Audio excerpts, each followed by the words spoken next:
The rain fell in sheets against my windshield as I gripped the steering wheel, my knuckles white with tension. The highway ahead had disappeared into a blur of water and headlights. My heart pounded against my ribs as I squinted through the downpour, trying to make sense of the chaos that surrounded me. Have you ever found yourself in the middle of a storm you didn't see coming? A moment where everything you thought you knew about controlling your life suddenly washed away. That night on the highway changed everything for me. As thunder cracked overhead and visibility dropped to almost nothing, I had two choices: continue fighting against the storm in panic, or find a way to navigate through it with calm and clarity. I chose wrong at first. The anxiety built until my breath came in short gasps. My mind raced with catastrophic thoughts. I'd crash. I'd be stranded. This would never end. Each thought spiraled into the next, until I could barely function. Then something strange happened. In the midst of my panic, a memory surfaced. Something my grandfather told me when I was just 7 years old, watching a thunderstorm from his porch. "The storm isn't something to fear," he'd said, his voice steady as lightning flashed across the sky. "It's something to witness, to respect, and then to navigate." In that moment on the highway, I finally understood what he meant. I pulled to the side of the road, turned off the radio that had been blaring warnings and traffic reports, and I simply breathed. One deep breath, then another. I watched the rain pattern against my windshield and felt my racing heart begin to slow. That night wasn't just about surviving a dangerous drive. It was the beginning of understanding that life's storms, whether literal or metaphorical, don't have to consume us. We can learn to find stillness within them. The journey to staying calm and positive isn't one I embarked on because I was naturally good at it. Quite the opposite. I spent years riding emotional roller coasters, letting circumstances dictate my internal state, and wearing myself down with worry about things I couldn't control. Maybe you recognize some of that in yourself. Maybe that's why you're here now, seeking a different way. What I discovered through years of research, practice, and yes, plenty of failures, is that positivity isn't something you're born with or without. It's not a personality trait reserved for the perpetually cheerful. It's a practice, a skill that can be developed and strengthened over time, like building a muscle, and the science backs this up. When we experience stress, our brains activate the amygdala, that ancient part responsible for our fight or flight response. Blood flows away from our prefrontal cortex, the region where rational thought happens. In essence, our most primitive brain hijacks our thinking brain, leaving us reactive rather than responsive.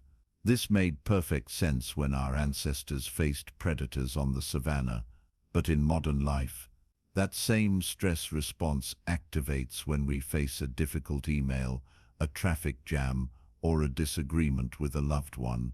Our bodies can't tell the difference between a saber-toothed tiger and a snarky comment online. Both trigger the same cascade of stress hormones. The cost of living in this state is enormous. Beyond the emotional toll, chronic stress and negativity have been linked to everything from heart disease to compromised immune function to accelerated aging.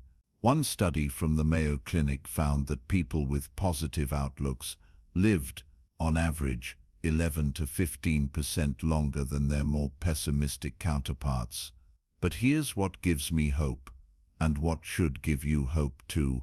Our brains are remarkably adaptable. Neuroplasticity, the brain's ability to reorganize itself by forming new neural connections, means that we can literally rewire our thought patterns with consistent practice. Think about that for a moment. The pathways in your brain that lead to anxiety, stress, and negativity aren't set in stone. They're habits, deeply ingrained ones perhaps, but habits nonetheless. And habits can be changed.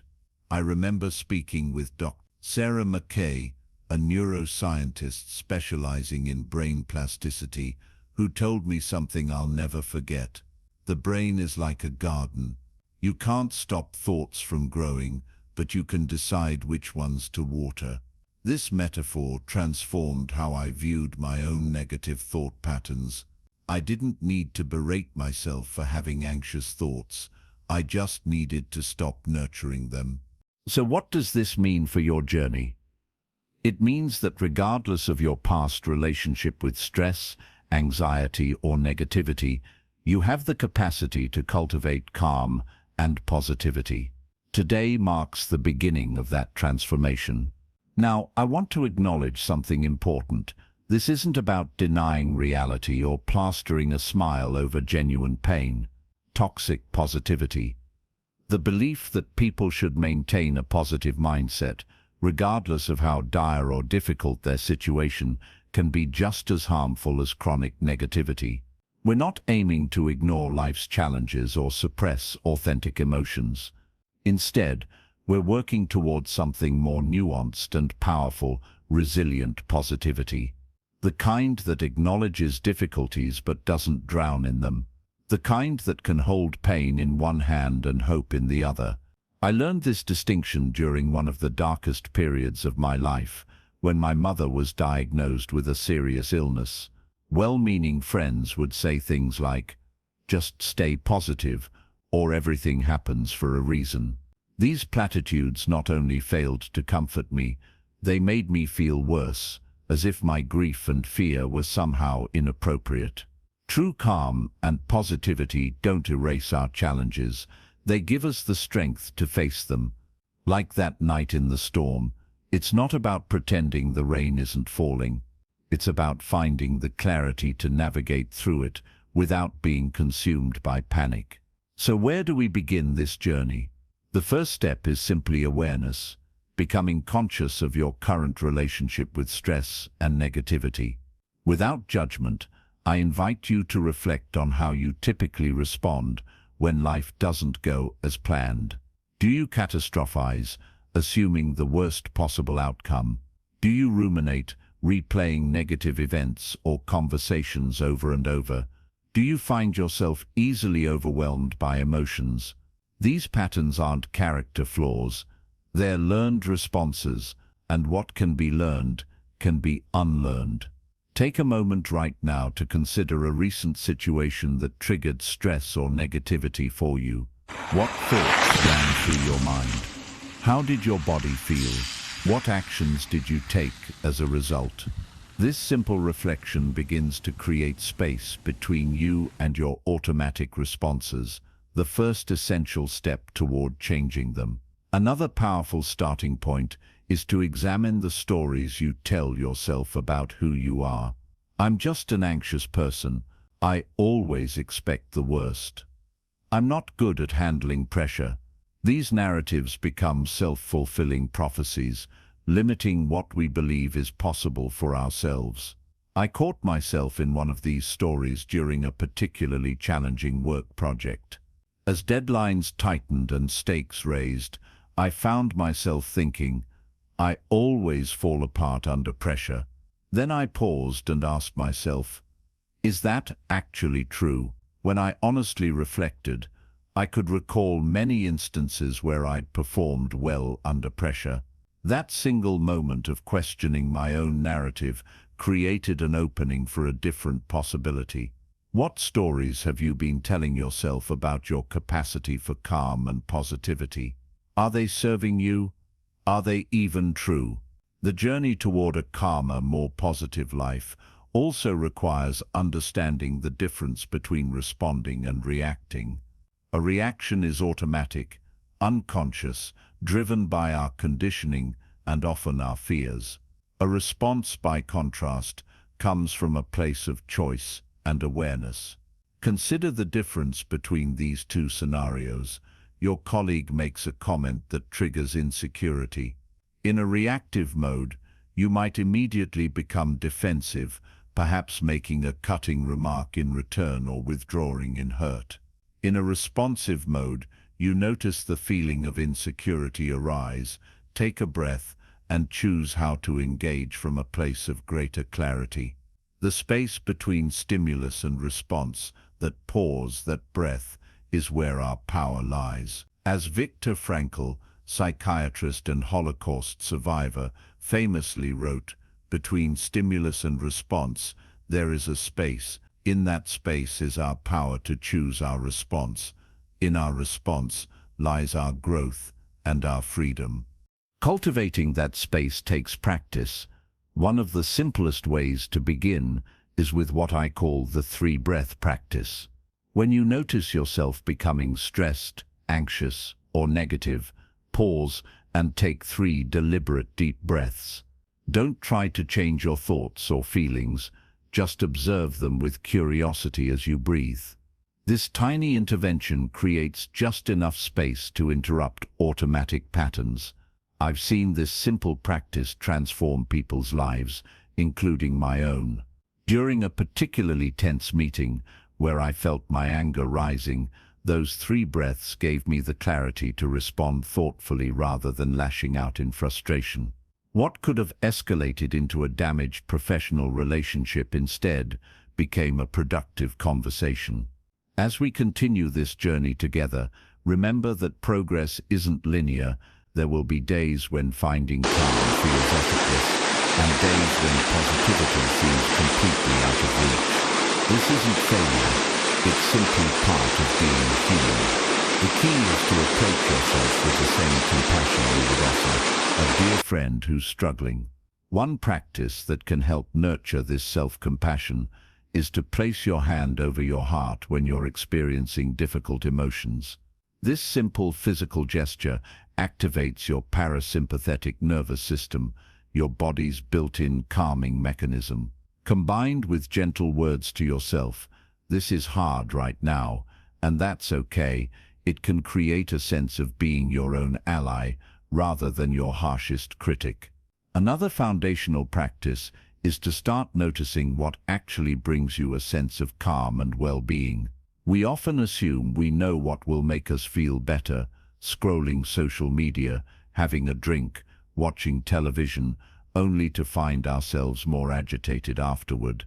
True sources of calm tend to be simpler: time in nature, meaningful connection with others, creative expression, movement, quiet moments of reflection. I discovered my own unexpected source of calm during a particularly stressful period in my career. On a whim, I stopped at a community garden on my way home from work. As I walked among the plants and put my hands in the soil, I felt my nervous system settle in a way that no amount of relaxing with my phone had ever accomplished. Now gardening is one of my core practices for maintaining balance, something I would never have discovered without that willingness to experiment. What activities genuinely restore your sense of peace? When do you feel most present and grounded? These questions are worth exploring with curiosity, as the answers will form the foundation of your personal practice. As we prepare to dive deeper into specific techniques and approaches in the coming sections, I want to emphasize something crucial.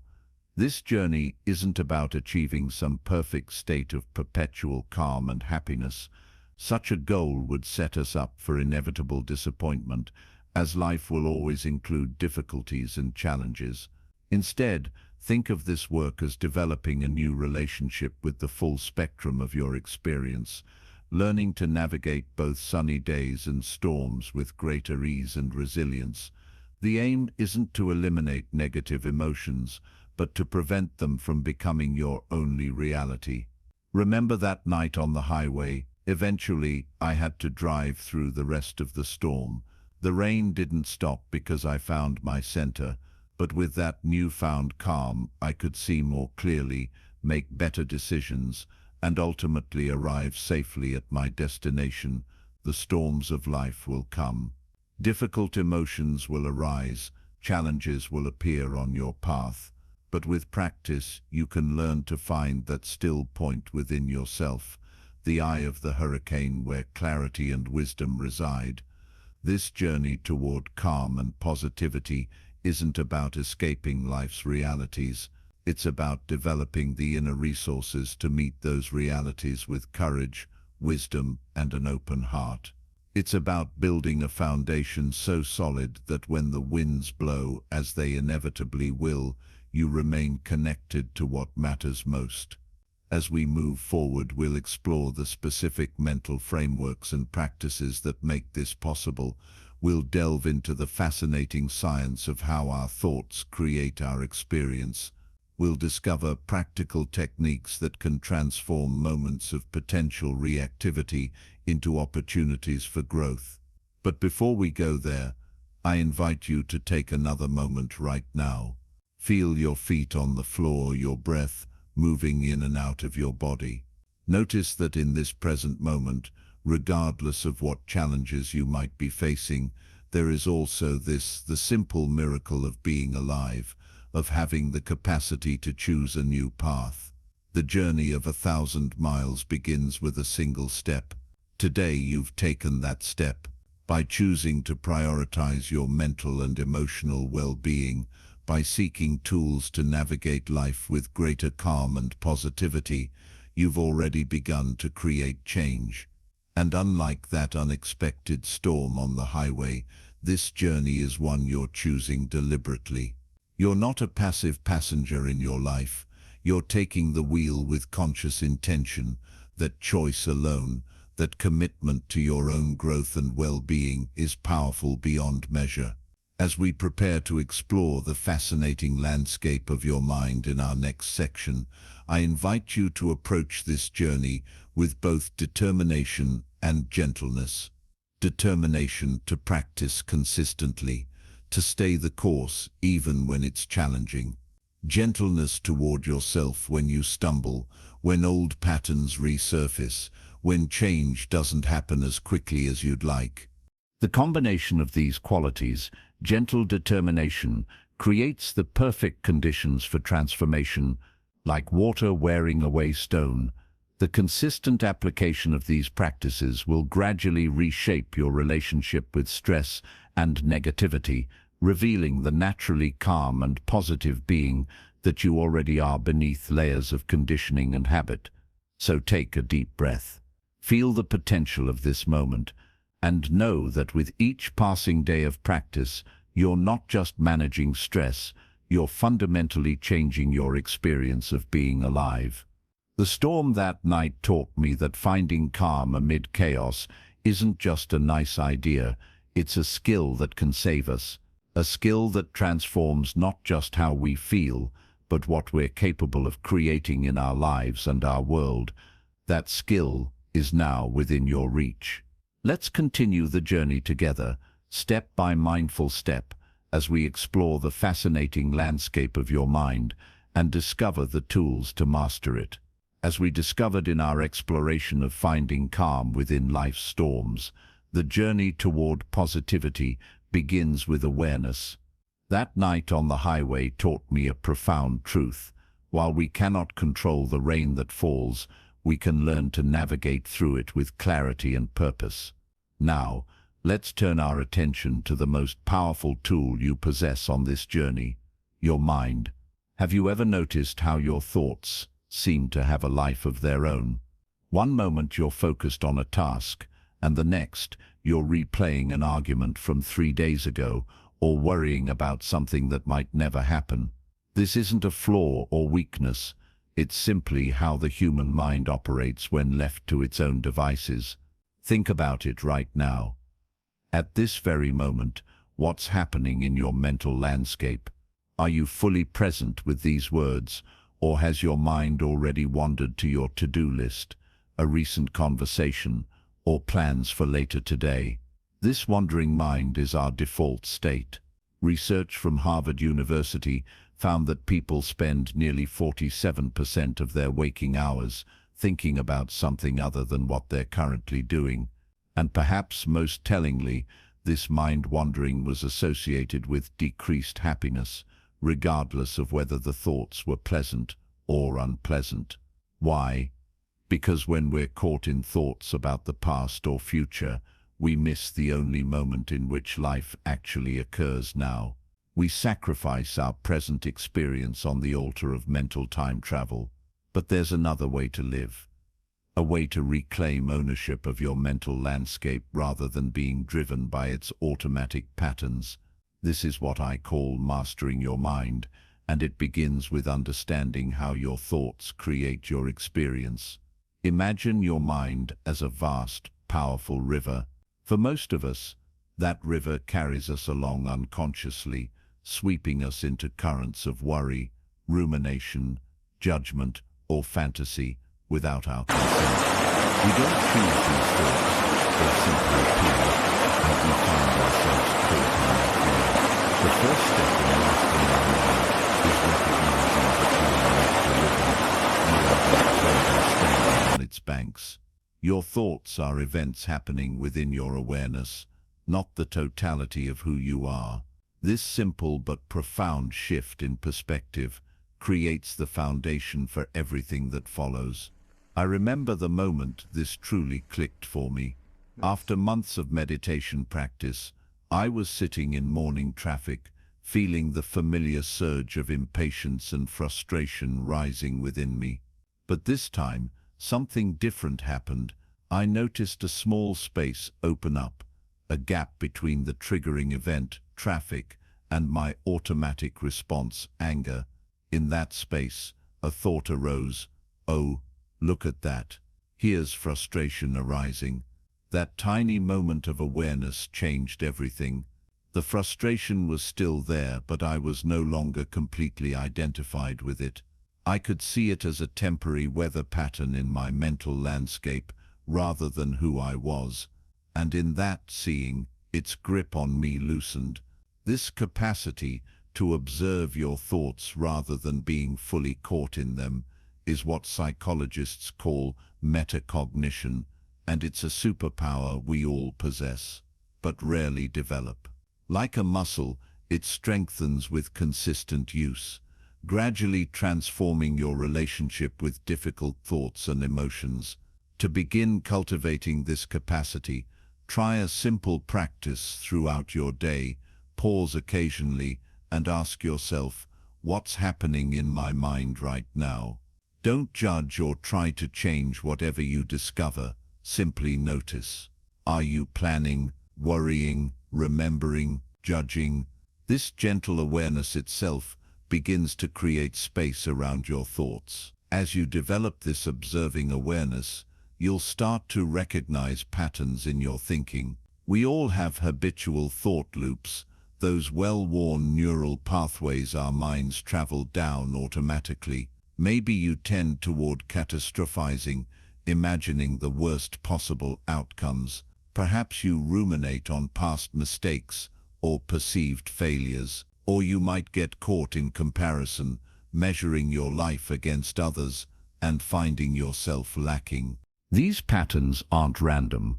They're shaped by your unique history, including childhood experiences, cultural conditioning, significant life events, and even genetic predispositions towards certain thinking styles. Understanding your personal patterns is crucial because you can't change what you don't acknowledge. For me, anxiety about the future was a lifelong pattern, a constant mental projection into all the things that could go wrong. This hypervigilance had roots in childhood experiences that taught me the world was unpredictable and potentially dangerous. The pattern served me in some ways, helping me prepare for difficulties, but it also robbed me of countless present moments and created suffering where none needed to exist.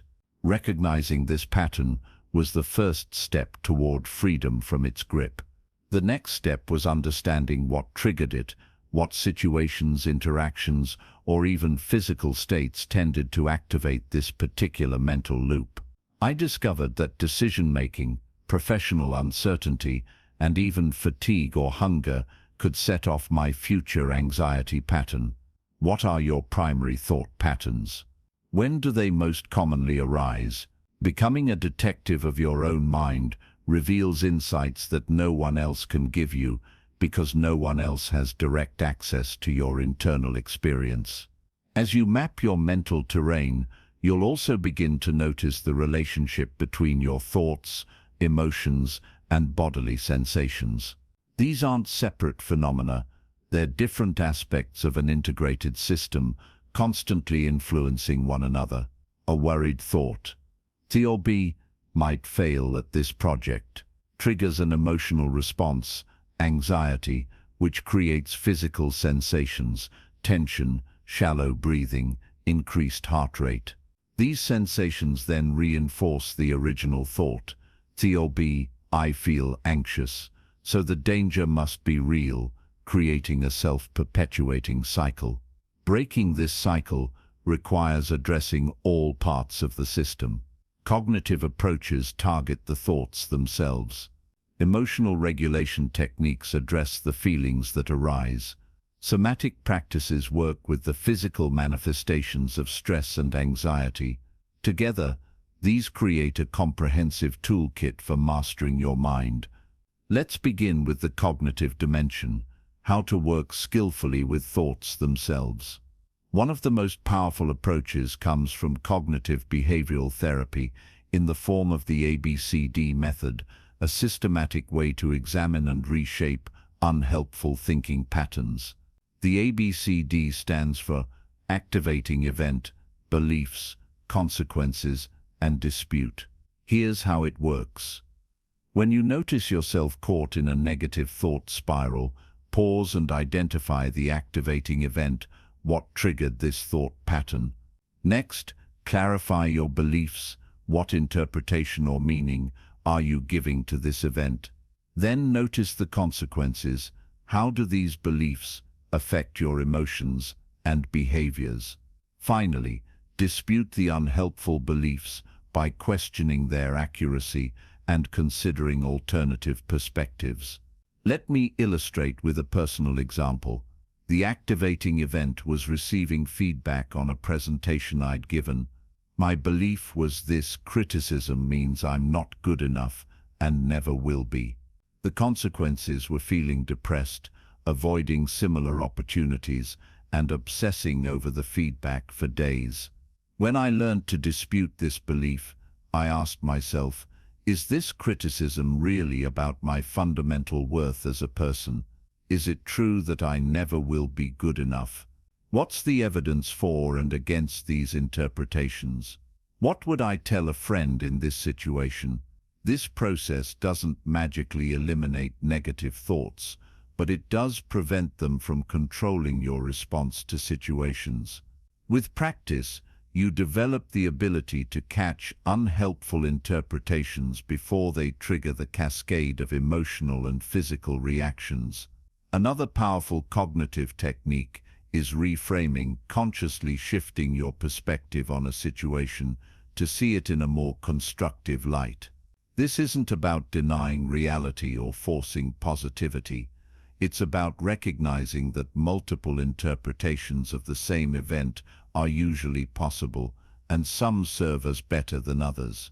For instance, if you make a mistake at work, you could frame it as, I'm incompetent, or I'm human and learning like everyone else. Both acknowledge the mistake, but the second framing opens up possibilities for growth rather than shutting them down. I've found reframing particularly powerful during times of transition or loss. When I had to leave a job I loved due to organizational changes, I initially framed it as my career is derailed. With time and practice, I reframed it as this unexpected change is creating space for new opportunities I couldn't have imagined. Both were plausible interpretations of the same situation, but the second allowed me to move forward constructively. What situation in your life right now might benefit from reframing? How could you view it through a lens that empowers rather than diminishes you? As valuable as these cognitive approaches are, thoughts are just one aspect of our mental landscape. Emotions, those powerful currents of feeling that color our experience, require their own set of skills to navigate wisely. This is where emotional intelligence becomes essential. Emotional intelligence encompasses several key abilities: accurately identifying your emotions, understanding their causes and influences, managing them effectively, and navigating the emotions of others with empathy and skill. Research consistently shows that these abilities predict success and well-being more accurately than traditional intelligence measures. The foundation of emotional intelligence is emotional awareness, the ability to recognize and name what you're feeling as it arises. This seemingly simple skill is surprisingly underdeveloped in many adults, particularly those raised in environments where certain emotions were discouraged or ignored. To strengthen this capacity, try regularly checking in with yourself. What am I feeling right now? Go beyond basic labels like good or bad to more specific emotions: contentment, irritation, enthusiasm, melancholy, pride. Notice where and how these emotions manifest in your body. Does anxiety create chest tightness? Does joy bring warmth to your face? These physical signatures help you recognize emotions earlier, before they escalate.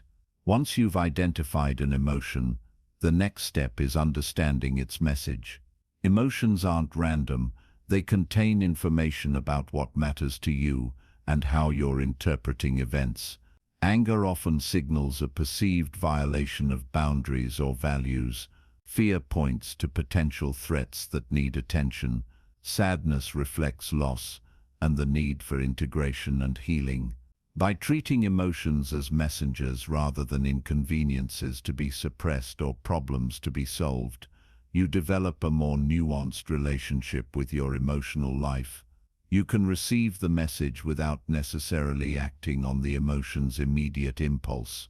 This brings us to emotional regulation, the ability to manage emotions without being overwhelmed by them or suppressing them in ways that cause harm. Healthy regulation exists between two extremes: emotional reactivity, being completely at the mercy of every feeling, and emotional suppression, denying or numbing feelings. One powerful regulation technique is what psychologists call affect labeling, the simple act of putting feelings into words. Research shows that naming emotions activates the prefrontal cortex and reduces activity in the amygdala, literally calming the brain's fear center. A statement as straightforward as "I'm feeling anxious right now" can begin to create space around difficult emotions. Another approach is the practice of surfing the urge, staying present with uncomfortable emotions and the impulses they generate without immediately acting on them.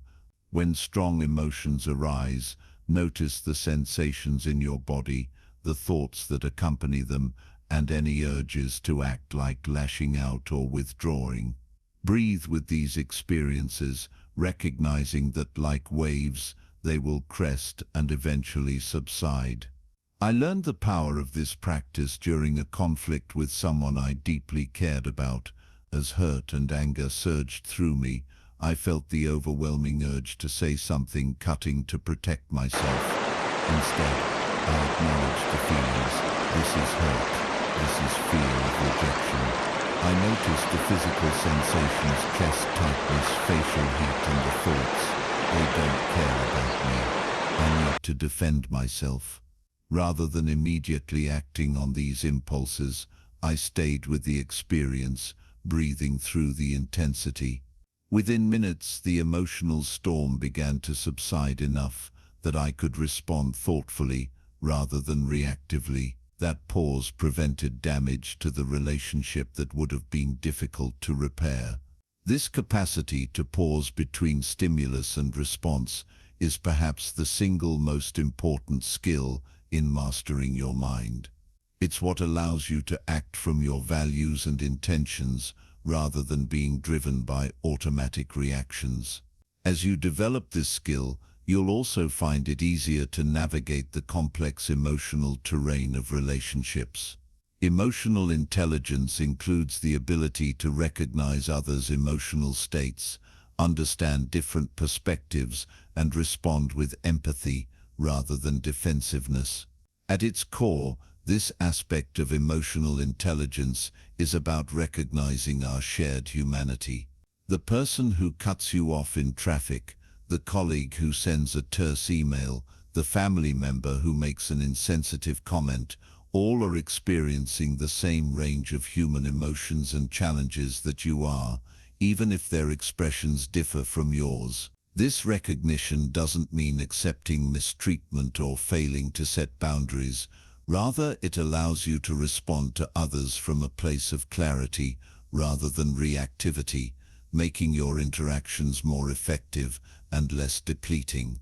All of these mental mastery skills, metacognition, cognitive reframing, emotional awareness and regulation, combine to create psychological resilience, the ability to adapt and thrive amid life's inevitable challenges. Like a tree that bends with strong winds rather than breaking, resilience allows you to move with life's difficulties without being uprooted by them.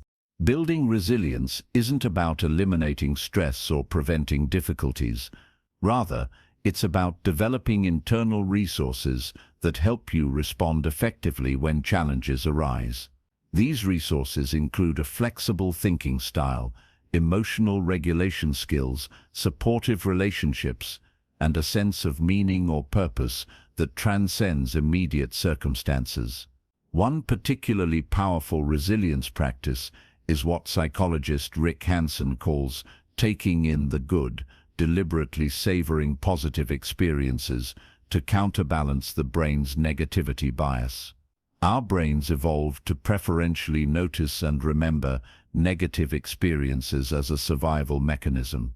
This helped our ancestors avoid dangers, but in modern life, it creates an unnecessarily negative perception of reality. To balance this tendency, when positive moments occur, a beautiful sunset, a kind interaction, a personal accomplishment, pause to fully experience them. Let the positive feelings sink in for 20–30 seconds, imagining them filling your body and mind. This simple practice gradually retrains your brain to notice and retain positive experiences more effectively, building resilience for difficult times. Another cornerstone of mental mastery is mindfulness, the practice of bringing open, non-judgmental awareness to your present moment experience. While mindfulness has become something of a buzzword, its profound implications for mental well-being are supported by extensive research showing benefits from reduced stress and anxiety to improved focus and emotional regulation. At its essence, mindfulness is simply the practice of returning your attention, again and again, to what is happening right now. Your breath, physical sensations, sounds, or other anchors in the present moment. Each time you notice your mind has wandered, which it inevitably will, you gently bring it back without self-criticism. This seemingly simple process trains several crucial mental skills: sustained attention, meta-awareness, noticing where your mind is, non-reactivity, not immediately following thought trains, and acceptance, allowing experience to be as it is without immediately trying to change it. Formal meditation is one way to develop mindfulness, but it can also be cultivated through everyday activities. Try bringing full attention to routine actions like washing dishes, walking, or eating. Notice the sensations, sounds, and even thoughts that arise, returning your attention whenever it wanders. For skeptics who question whether something so simple can be transformative, I often share my own initial resistance. As someone with an analytical mind and a bias toward action, sitting quietly and doing nothing seemed like a waste of time. What changed my perspective was learning about the neurological impacts of consistent mindfulness practice. Research using brain imaging shows that regular meditation literally changes the structure and function of the brain, strengthening areas associated with attention, sensory processing, and emotional regulation while reducing activity in the default mode network, the brain regions active during mind-wandering and self-referential thinking. In essence, meditation doesn't just feel different, it creates a different brain. My own experience confirmed these findings. After several months of consistent practice, I noticed subtle but significant shifts, greater space between triggers and reactions, increased ability to focus, and a general sense of being more present in my life, rather than constantly caught in planning or reminiscing.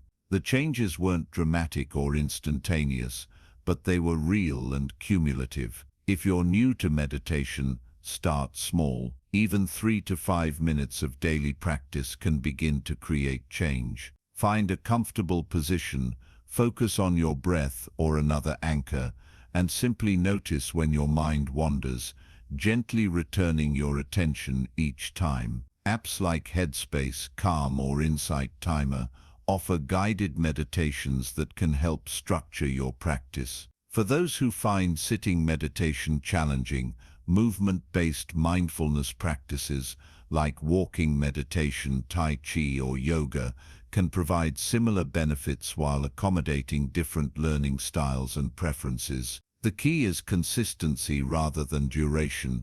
A few minutes daily is more beneficial than an hour once a week. Beyond formal mindfulness practices, another powerful approach to mastering your mind is developing meta skills, skills that enhance your ability to learn and apply other skills. These include curiosity, flexibility, self-compassion, and what psychologist Carol Dweck calls a growth mindset, the belief that abilities can be developed through dedication and hard work. Curiosity, approaching your thoughts, emotions, and experiences with genuine interest rather than judgment, creates space for new insights and possibilities. When you notice yourself caught in a negative thought pattern, try shifting from criticism, "I can't believe I'm thinking this way again," to curiosity, I wonder what triggered this pattern. What is this feeling trying to tell me? Flexibility, the ability to adapt your thinking and behavior to changing circumstances, helps you navigate life's inevitable transitions and surprises. To cultivate this quality, deliberately seek out new experiences, consider multiple perspectives on issues important to you, and practice changing routines you've fallen into unconsciously. Self-compassion, treating yourself with the same kindness you would offer a good friend, counteracts the harsh self-criticism that often accompanies difficult thoughts and emotions.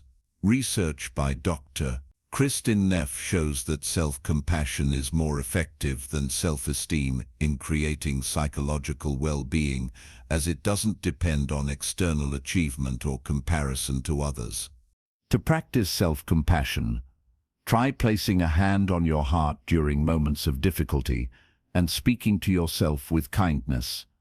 This is really hard right now. Many people would struggle in this situation. How can I support myself through this? This simple gesture activates your parasympathetic nervous system, creating a physiological sense of safety and care. A growth mindset underpins all these meta skills by framing challenges and setbacks as opportunities for development rather than evidence of fixed limitations. When you encounter difficulty in mastering your mind, which you inevitably will, a growth mindset helps you view these moments as valuable feedback rather than failure. I witnessed the power of this mindset shift when working with a client who had struggled with anxiety for decades. After several weeks of practicing the techniques we'd discussed, she experienced a major anxiety attack, something she initially viewed as proof that nothing works for me. Through gentle exploration, she came to see this episode not as failure, but as an opportunity to apply her new skills under pressure. This perspective shift itself began to reduce the frequency and intensity of her anxiety. As you develop these meta skills alongside specific techniques for working with thoughts and emotions, you create a robust foundation for mental mastery. Rather than being at the mercy of your mind's automatic patterns, you gradually become its wise steward, able to utilize its tremendous power while not being controlled by its fluctuations. This journey of mastering your mind isn't about reaching some imagined state of perpetual calm or eliminating all negative thoughts. Such goals would set you up for frustration and disappointment, as they contradict the reality of being human. Rather, mastery means developing a new relationship with the full spectrum of your mental experience, one characterized by awareness, choice, and wisdom. I'm reminded of a story about a Zen master who was asked, "How do you practice Zen?" He replied, "When hungry, eat. When tired, sleep." The questioner, disappointed, said, "But everyone does that." The master smiled and said, "No, they don't. When hungry, most people worry about what they'll eat next or regret what they ate before. When tired, they review the day's events or plan tomorrow's tasks. Very few actually eat when eating or sleep when sleeping." This story captures the essence of mental mastery, not some exotic state available only to monks on mountaintops, but the profound simplicity of being fully present with whatever is happening right now. When you're working, you're fully engaged with your work. When you're conversing, you're truly listening. When you're resting, you're actually resting, not mentally churning through problems or to-do lists. This quality of presence doesn't come naturally in our distraction-filled world. It requires intentional cultivation through consistent practice. But the rewards are immeasurable: greater peace amid life's storms, more authentic connections with others, increased effectiveness in your endeavors, and a deeper, richer experience of being alive. The practices we've explored, metacognition, cognitive reframing, emotional intelligence, resilience building, mindfulness, and meta-skills development, form a comprehensive toolkit for mastering your mind. Like any tools, their value lies not in knowing about them, but in using them consistently. Start with what resonates most strongly with you. Perhaps it's the simple practice of pausing to notice your thoughts throughout the day. Maybe it's developing greater emotional vocabulary and awareness, or it could be beginning a brief daily meditation practice. Choose one approach and commit to implementing it consistently for at least 2 weeks before adding another. Remember that mastering your mind is not an achievement with a clear endpoint, but an ongoing journey of discovery and growth. There will be days when these practices feel natural and rewarding, and days when they seem impossible to implement. Progress isn't linear but occurs in spirals, revisiting familiar challenges with new resources and insights each time. The key is persistence without perfectionism. Each moment you remember to pause before reacting, each time you question an unhelpful thought pattern, each instance of treating yourself with compassion rather than criticism, these are victories worth celebrating, regardless of what came before or what follows. As we prepare to explore the crucial connection between your physical body and mental state in our next section, take a moment to acknowledge the journey you've already begun. By simply engaging with these ideas and considering how they might apply to your life, you've taken a significant step toward greater mental freedom and well-being. The mind you're learning to master is the lens through which you experience everything: your relationships, your work, your passions, your challenges. As this lens becomes clearer and more skillfully directed, the entire landscape of your life transforms, not because external circumstances necessarily change, but because you relate to them from a place of greater awareness, choice, and wisdom. This inner transformation inevitably affects your outer world as well. As you respond rather than react, as you approach difficulties with curiosity rather than avoidance, as you treat yourself and others with greater compassion, you create ripples that extend far beyond your individual experience. In many ways, mastering your mind is the most profound contribution you can make to creating a more peaceful, kind, and positive world. Because when you change the way you look at things, the things you look at change, and that change begins within. Now, Let's explore how this inner landscape is inextricably connected to the physical vessel that carries you through life, your body. The mind-body connection offers another powerful dimension of tools for cultivating calm and positivity, complementing and enhancing the mental mastery practices we've just explored. Take a moment right now to notice your body. What sensations are present?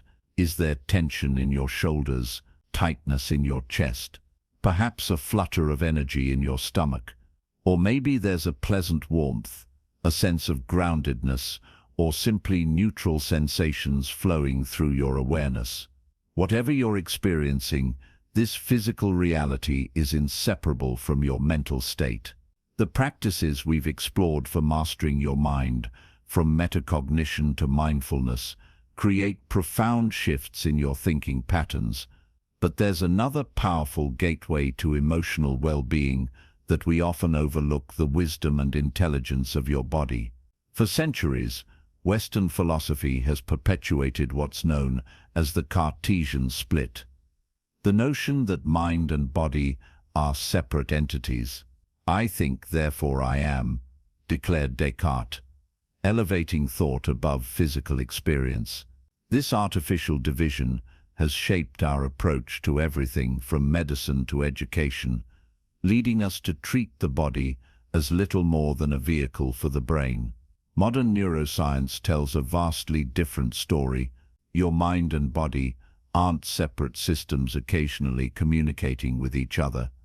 They're one integrated whole, constantly influencing and informing each other through complex biochemical and neural pathways. Every thought triggers physical responses. Every physical state shapes your thinking. Consider what happens during a moment of stress.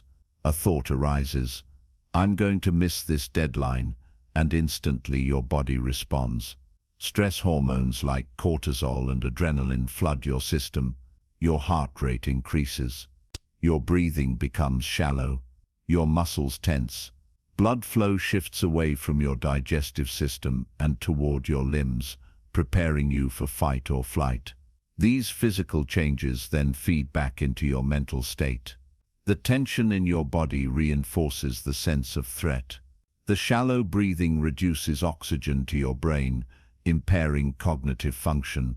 The stress hormones narrow your focus to immediate concerns, making it harder to think creatively or see the bigger picture. It's a continuous loop: mind influencing body, body influencing mind. And this loop can either spiral toward greater stress and negativity, or toward greater calm and positivity. The remarkable thing about this connection is that it works in both directions. Just as negative thoughts can create physical stress responses, intentional physical practices can generate positive mental states. This bidirectional relationship gives us a powerful set of tools for emotional well-being that complement the cognitive approaches we've already explored. Let's begin with understanding your body's stress response more deeply. For our ancestors, this physiological system was primarily activated by physical threats: predators, natural disasters, hostile humans from other tribes.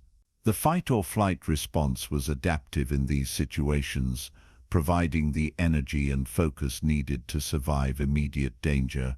In modern life, however, this same system activates in response to psychological threats: a difficult email, financial worry, relationship tension, or even anticipating a stressful event.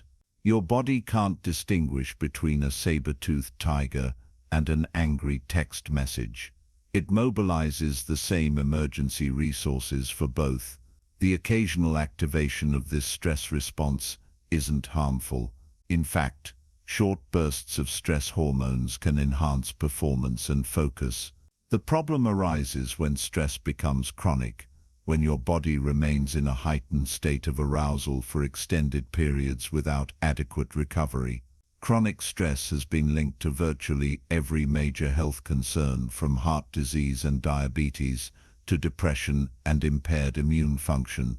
It literally changes your brain, increasing activity in the amygdala, your fear center, while decreasing activity in the prefrontal cortex, responsible for rational thinking and emotional regulation.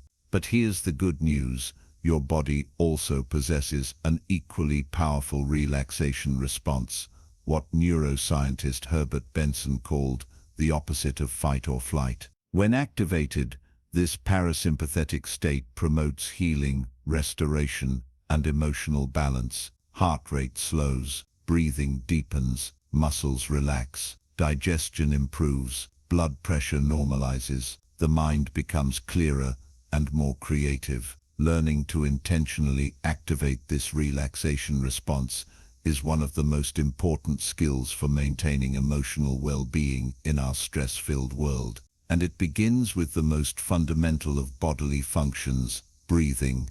Your breath is the bridge between conscious and unconscious processes. You can breathe automatically, without thought, or you can take conscious control of this vital function. This makes breathing a unique gateway to your nervous system, a tool for shifting from stress to calm with remarkable efficiency. When you're anxious or stressed, your breathing naturally becomes shallow and rapid, often concentrated in the upper chest. This breathing pattern itself sends signals of danger to your brain, perpetuating the stress response. By deliberately changing how you breathe, you can send different signals, ones that activate the parasympathetic nervous system and induce calm. One of the most effective breathing techniques is what I call the 4-7-8 breath. Inhale quietly through your nose for a count of 4. Hold your breath for a count of 7. Then exhale completely through your mouth for a count of 8, making a gentle whooshing sound. Repeat this cycle 3 to 4 times whenever you notice stress or anxiety arising. The extended exhale in this pattern is particularly powerful. Research shows that lengthening your exhale relative to your inhale directly stimulates the vagus nerve, the main pathway of your parasympathetic nervous system. This sends immediate signals of safety to your brain, reducing stress hormones and promoting a sense of calm. I discovered the power of this technique during a particularly challenging public speaking engagement. As I waited backstage, my heart racing and mind spinning with worst-case scenarios, I remembered this breathing pattern. After just 3 cycles, I felt a noticeable shift, not a complete elimination of nervousness, but enough calm to access my preparation and speak effectively. Another powerful breathing practice is simply bringing awareness to your natural breath without trying to change it. Place one hand on your chest and one on your abdomen. Notice where your breath is centered and how it moves through your body. This mindful observation itself begins to naturally deepen and regulate your breathing, creating a gentle shift toward the parasympathetic state. Beyond breathing, movement offers another direct pathway to emotional well-being through the body. When we're stressed or anxious, the energy mobilized for fight or flight often remains trapped in our system, creating physical tension and psychological distress. Movement provides a natural release for this energy. Exercise has been shown in numerous studies to be as effective as medication for mild to moderate depression and anxiety. A landmark study from the Harvard School of Public Health found that running for just 15 minutes a day or walking for an hour reduces the risk of major depression by 26%. The effects are both immediate, through the release of endorphins, your body's natural mood elevators, and long-term through structural changes in the brain. But you don't need intense workouts to experience these benefits. Simply walking, especially in natural environments, has profound effects on mental well-being. A study in the journal Landscape and Urban Planning found that people who walked for 90 minutes in a natural setting showed decreased activity in the subgenual prefrontal cortex, a brain region active during rumination and negative thought patterns. I experienced this firsthand during a period of intense work stress.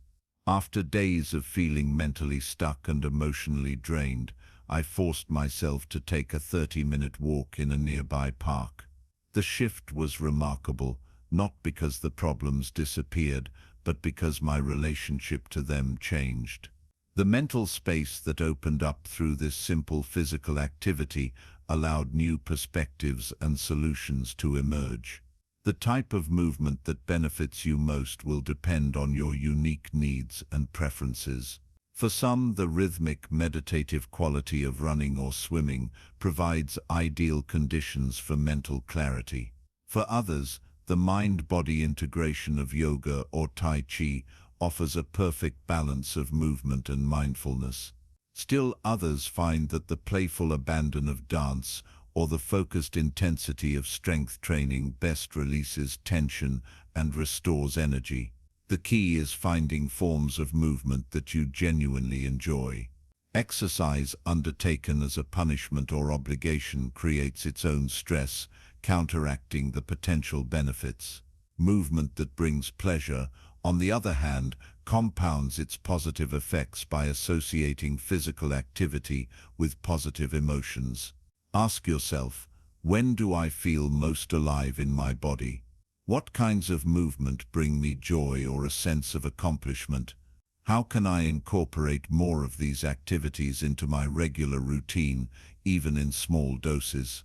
Beyond specific breathing and movement practices, the quality of your sleep profoundly influences your emotional state.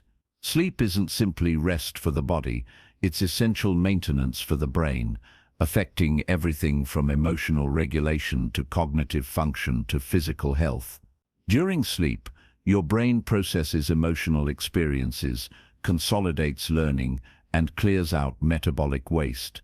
Without adequate sleep, the amygdala becomes hyperreactive while the prefrontal cortex, your brain's emotional regulator, shows reduced activity. This creates the perfect conditions for heightened emotional reactivity, increased anxiety, and reduced stress resilience. One study from the University of California, Berkeley, found that sleep-deprived participants showed a 60% increase in amygdala reactivity compared to well-rested subjects. In practical terms, this means events that might roll off your back when you're well-rested become major triggers when you're sleep-deprived. I noticed this pattern clearly in my own life during a period when work demands led me to regularly sacrifice sleep. Minor irritations that normally wouldn't bother me became sources of significant distress. My thinking became more rigid and negative. My emotional resilience diminished dramatically. Only when I recommitted to protecting my sleep did these patterns begin to shift. Creating conditions for quality sleep begins with consistency, going to bed and waking up at roughly the same times each day to align with your body's natural rhythms. Equally important is creating a wind-down ritual that signals to your nervous system that it's safe to relax. This might include dimming lights, disconnecting from screens whose blue light suppresses melatonin production, gentle stretching, meditation, or reading something calming. The physical environment of your sleeping space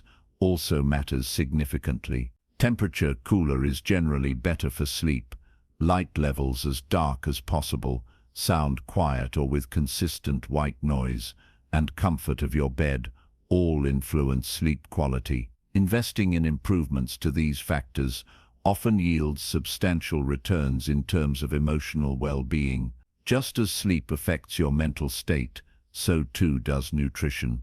The connection between what you eat and how you feel extends far beyond the temporary pleasure of tasty food. Your brain requires specific nutrients to function optimally, and the gut-brain axis, the biochemical signaling between your digestive system and central nervous system, directly influences mood and cognitive function. Research increasingly shows that the traditional Mediterranean diet, rich in vegetables, fruits, whole grains, lean proteins, and healthy fats, is associated with lower rates of depression and anxiety. Conversely, diets high in processed foods, sugar, and unhealthy fats correlate with increased risk of mood disorders.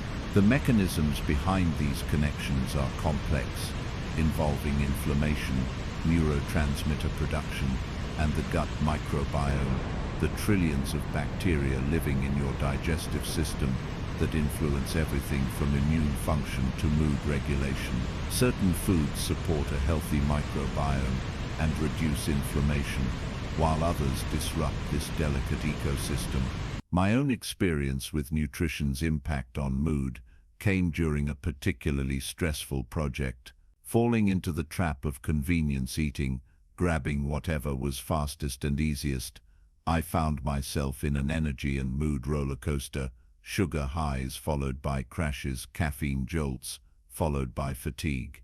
When I finally committed to preparing simple, nutrient-dense meals, the stabilization in my energy and mood was dramatic enough to convince me that the extra time was well worth it. This doesn't mean adopting a perfect diet or treating certain foods as forbidden. Such rigid approaches often create their own stress. Rather, it means becoming aware of how different foods affect your energy, focus, and mood, then making choices aligned with how you want to feel. Pay particular attention to your relationship with stimulants like caffeine and depressants like alcohol. While a morning cup of coffee or occasional glass of wine isn't problematic for most people, excessive caffeine can mimic anxiety symptoms, and alcohol, despite its initial relaxing effects, disrupts sleep architecture and can worsen anxiety and depression over time. Another powerful dimension of the body-mind connection is physical touch. Human beings are wired for connection, and touch is one of our most fundamental ways of experiencing it. Positive touch, whether through professional massage, friendly hugs, or intimate contact with loved ones, triggers the release of oxytocin, the bonding hormone that promotes feelings of trust and reduces stress. Even self-touch can activate similar pathways. Placing a hand on your heart during moments of distress, gently stroking your own arm, or giving yourself a brief facial massage sends signals of care and safety to your nervous system. These simple gestures can interrupt stress cycles and restore a sense of connection to yourself. I incorporate this knowledge in my daily routine through a brief morning self-massage practice, applying oil to my skin with conscious attention. This simple ritual grounds me in my body and activates the parasympathetic system before the day's demands begin. On days when I skip this practice, I notice a subtle but real difference in my stress resilience. Beyond these specific practices, developing general body awareness forms the foundation for all aspects of the body-mind connection. Many of us have learned to ignore or override bodily signals, pushing through fatigue, denying hunger, or tense muscles. Reconnecting with these signals helps us respond to our needs before they escalate into larger problems. A simple body scan practice can develop this awareness. Starting at either your head or feet, bring attention systematically through your entire body, noticing sensations without trying to change them. Where do you hold tension? Where do you feel ease? What parts of your body feel energized and which feel depleted? This practice not only increases body awareness, but often naturally releases tension simply through attention. Over time, this growing awareness allows you to recognize early warning signs of stress, perhaps tension in your jaw, shallow breathing, or a knot in your stomach, before they escalate into full-blown stress responses. This early recognition creates the opportunity for intervention when it's most effective. The practices we've explored, conscious breathing, movement, quality sleep, nutrition, positive touch, and body awareness, form a comprehensive approach to well-being through the body. But perhaps the most powerful aspect of the body-mind connection is something more fundamental: the grounding presence of embodiment itself. In a world that increasingly pulls our attention into screens, abstract worries, and mental projections, the simple practice of returning to sensation anchors us in the present moment. Your body only exists now. It cannot be in the past or future. When you fully inhabit your physical experience, out of the mental time travel that generates so much suffering. This is why mindfulness traditions across cultures emphasize bodily awareness as the foundation for psychological freedom. By consistently returning attention to physical sensations, the breath, the feeling of feet on the ground, the sensory experience of eating or moving, you cultivate presence that naturally interrupts cycles of rumination and worry. I discovered this power during a particularly difficult period of grief. My mind was consumed with painful memories and fears about the future, creating a constant state of emotional turmoil. A wise teacher suggested I spend 5 minutes each day simply feeling my feet on the floor. Nothing more complicated than that. This elementary practice became a lifeline, providing moments of respite from grief's mental anguish by anchoring me in simple physical reality. This grounding function of embodiment is especially valuable during intense emotional states. When you're caught in anger, anxiety, or sadness, bringing gentle attention to physical sensations provides a way to be with these emotions without being completely identified with or overwhelmed by them. You create space to experience feelings fully while maintaining a sense of the larger awareness within which they're occurring. To integrate this understanding of the body-mind connection into daily life, consider creating rituals that honor and nurture this relationship. Rituals, regular practices imbued with intention and meaning, bridge the conscious and unconscious aspects of experience, creating lasting change more effectively than occasional interventions. Morning rituals might include mindful breathing, gentle stretching, or a body scan before engaging with the day's demands. Transition rituals between activities help reset your nervous system, perhaps 3 conscious breaths before entering a meeting, a brief walk after work before rejoining family life, or a moment of hand-washing practiced with full attention. Evening rituals signal to your body and mind that it's safe to relax and restore, preparing you for rejuvenating sleep. The specific content of these rituals matters less than their consistency and the quality of attention you bring to them. Even very brief practices, 30 seconds of conscious breathing, a moment of feeling your feet on the floor, a gentle stretch at your desk, can reset your nervous system when done regularly with full presence. As you explore these body-centered approaches to emotional well-being, you may encounter resistance, both internal and external. Our culture often prioritizes mental activity over bodily intelligence, viewing time spent on physical self-care as indulgent or unproductive. You might hear inner voices questioning whether you deserve to rest, move in ways that feel good, or prioritize sleep over other demands. Remember that caring for your body isn't a luxury. It's the foundation upon which all other aspects of your life rest. Your physical well-being directly impacts your cognitive function, emotional resilience, relationship quality, and effectiveness in whatever roles matter to you. Far from being selfish, this care enables you to show up more fully for others and contribute more meaningfully to your communities. As with all the practices we've explored, approach the body-mind connection with both discipline and self-compassion. Discipline provides the consistency necessary for lasting change. Self-compassion allows for flexibility, preventing rigid perfectionism that creates its own stress. Together, these qualities create sustainable practices that evolve with your changing needs and circumstances. The body-mind connection offers a profound complementary approach to the mental mastery techniques we explored earlier.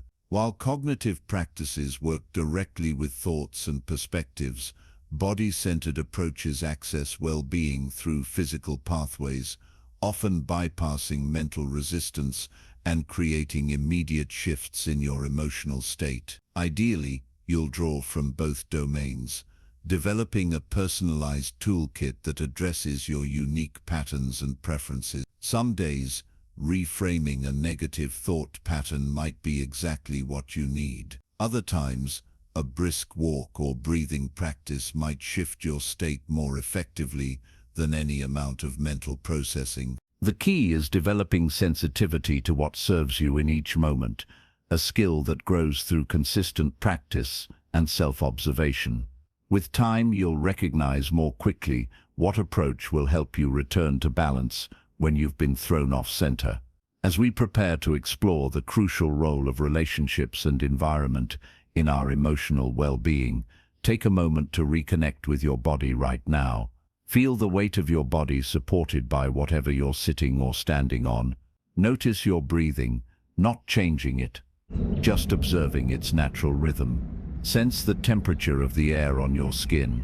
This simple act of embodied awareness, practiced regularly, forms the foundation for the calm and positive life we're working to create together.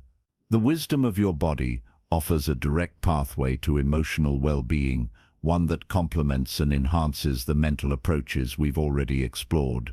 By honoring the inseparable connection between physical and mental states, you access a more complete approach to navigating life's challenges with grace and resilience. Now, let's turn our attention to another crucial dimension of well-being, the relationships and environments that shape our experience. Just as our internal landscape influences our emotional state, so too does the external world in which we live, work, and connect with others. Who are the people you turn to when life feels overwhelming?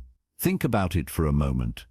The friends, family members, or mentors whose presence helps you feel grounded, understood, and capable of facing whatever challenges arise. How does your body feel when you're with them? Notice how even just bringing these supportive relationships to mind can create a subtle shift in your emotional state. The practices we've explored so far, mastering your mind and honoring the body-mind connection, provide powerful internal tools for cultivating calm and positivity. Yet no matter how developed these internal resources become, we humans remain fundamentally social creatures, shaped by our connections with others and the environments we inhabit.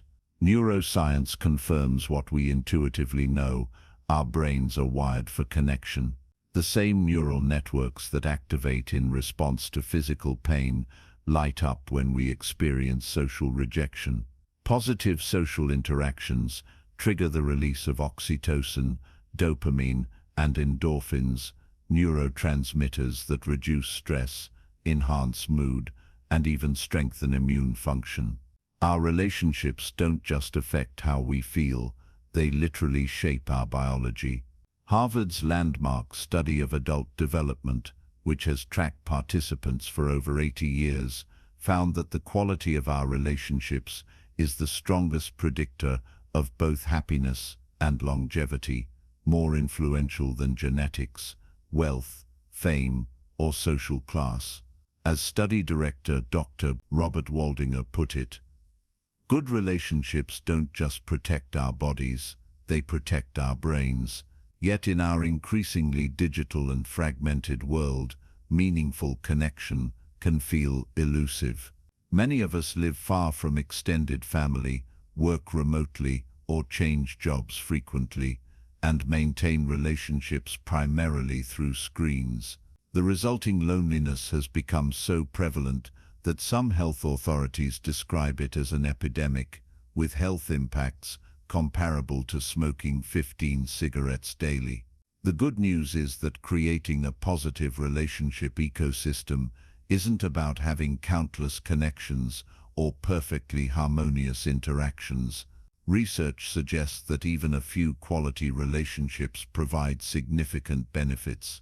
And like the internal practices we've explored, relationship skills can be developed with attention and intention. Let's begin by examining your current relationship ecosystem. Consider the various people in your life: family members, friends, colleagues, neighbors, community connections. Who energizes you? Who depletes you?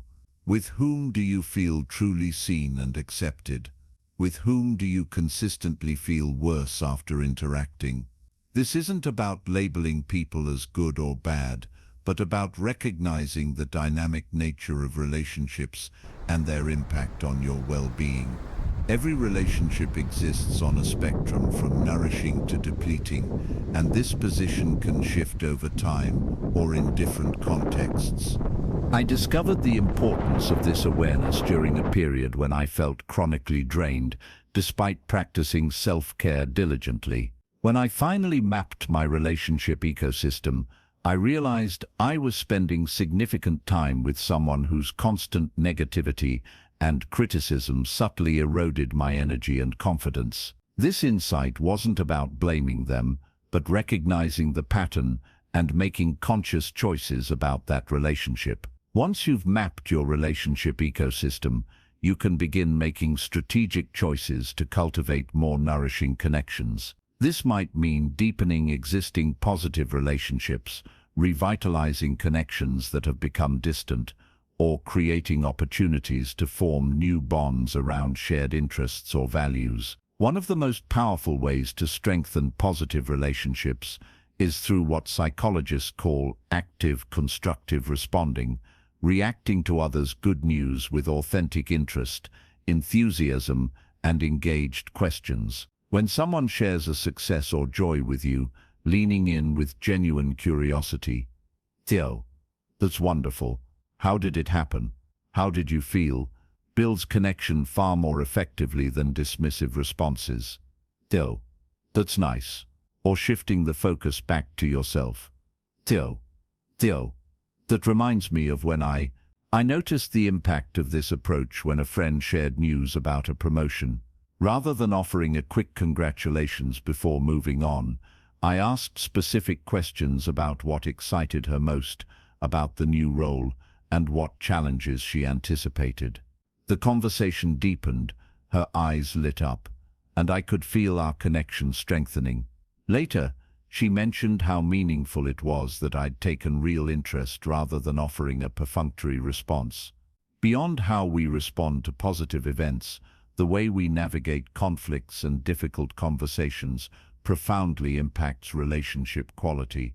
Even the healthiest relationships involve disagreement and occasional hurt feelings. The difference lies not in avoiding these challenges, but in how we address them. Researcher John Gottman, who studied thousands of couples to identify patterns that predict relationship success or failure, found that certain conflict behaviors are particularly damaging, criticism attacking character rather than addressing specific behaviors, contempt, communicating disgust or superiority, defensiveness, deflecting responsibility, and stonewalling, withdrawing from interaction. The antidotes to these four horsemen, as Gottman calls them, are straightforward, though not always easy to implement, using I statements to express feelings without blame, cultivating appreciation, even during difficult conversations, taking responsibility for your contribution to problems, and practicing self-soothing techniques when emotional flooding occurs.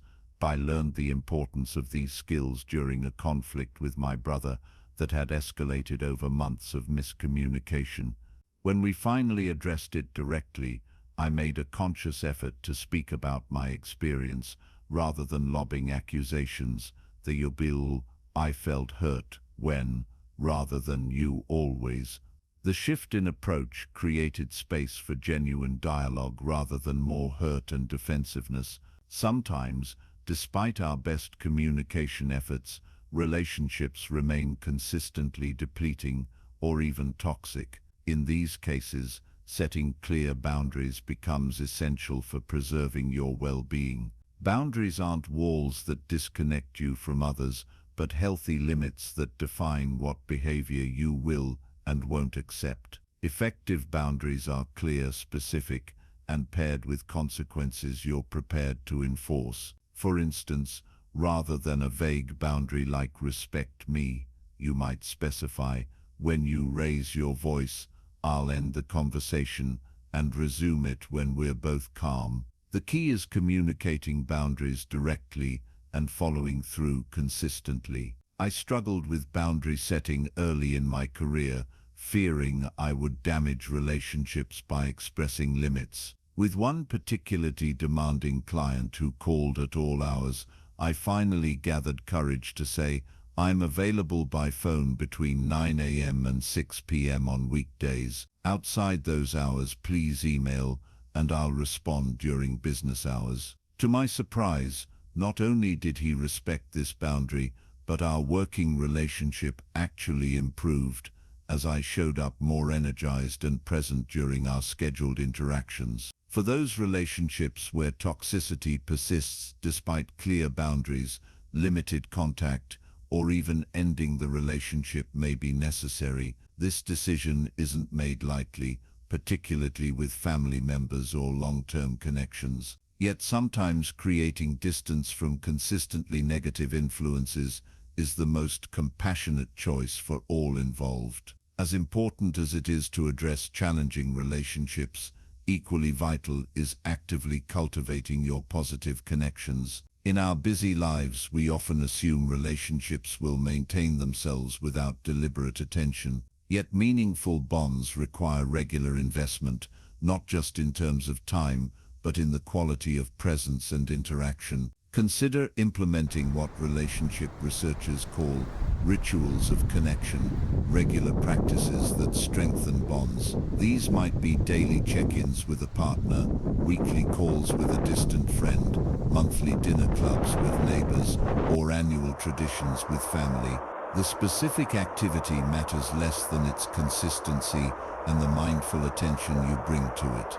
In my own life, a Sunday evening call with my closest friend has become sacred space, a ritual we maintain regardless of distance or busyness. This predictable connection provides a touchstone that enhances both our lives, creating space for the deep conversations that nourish our friendship and our individual growth. Beyond our immediate personal relationships, our sense of belonging to a larger community significantly impacts well-being. Humans evolved in tribal groups where collective identity and contribution were essential for survival. This need for community connection remains hardwired in us, even as traditional community structures have diminished in modern life.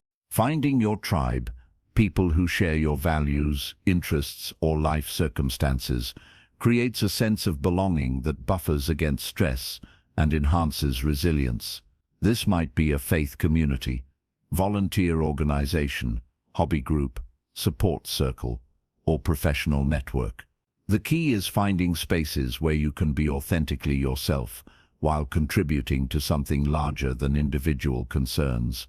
I discovered this power unexpectedly through a writing group that began as a practical arrangement but evolved into a true community. Beyond improving our craft, we supported each other through life transitions, celebrated successes, and created a space where we each felt seen and valued. The sense of belonging this group provided enhanced my resilience in all areas of life. In seeking community, quality matters more than quantity. Research on blue zones, regions where people live significantly longer, healthier lives, found that strong social integration was a key factor in longevity. But this didn't require vast social networks.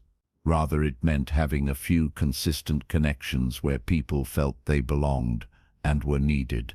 Just as our relationships shape our well-being, so too do our physical environments. The spaces where we live, work, and spend time profoundly influence our mental state, though we often underestimate this impact. From lighting and color to clutter and natural elements, our surroundings communicate constantly with our nervous systems, either supporting calm and focus or triggering stress and distraction. Consider your primary environments, your home, workplace, even your car or commuting spaces. What feelings arise in these places? Do they energize or deplete you?